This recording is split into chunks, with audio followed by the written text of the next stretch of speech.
blueprint of life because it provides directions on how to make proteins that the organism needs, and it is also known as deoxyribonucleic acid. DNA has an important role in protein synthesis. DNA is found in all living organisms and is a double helix made of two strands of nucleotides.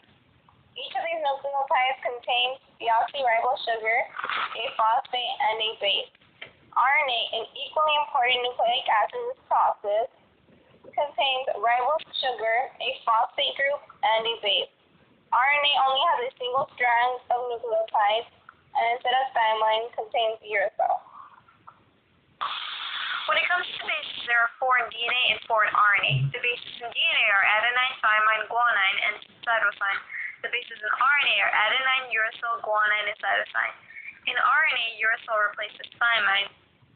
In DNA, guanine pairs with cytosine, adenine pairs with thymine, and in RNA, adenine pairs with uracil, and guanine pairs with cytosine.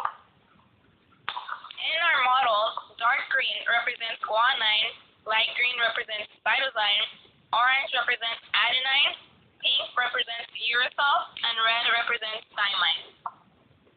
RNA polymerase is an enzyme that binds to DNA and separates the DNA strands during transcription. The first step of protein synthesis is transcription. In transcription, the code contained by the DNA is rewritten onto the mRNA, aka the messenger RNA. First, the RNA polymerase unwinds the DNA. It then copies the template strand's genetic information for making protein into the form of a messenger RNA. The messenger RNA leaves the nucleus. Once it leaves the nucleus, it makes its way to the ribosomes for the next and last step of protein synthesis. In our model, thus, RNA polymerase can be seen unzipping the DNA double helix, hopping down the DNA's genetic code. Once the mRNA strand has successfully exited the nucleus, the next steps take place. In translation, the message from RNA is taken and used to build protein. The mRNA attaches to the ribosome. Then the tRNA brings the correct anticodons to pair with the codons. The ribosome then connects the codons with the anticodons, allowing for the correct amino acid sequence. 3 bases in mRNA are called a codon, and 3 bases in tRNA are called an anticodon.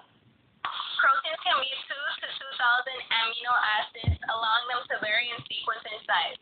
This is why there are so many different types of DNA and why DNA genes vary.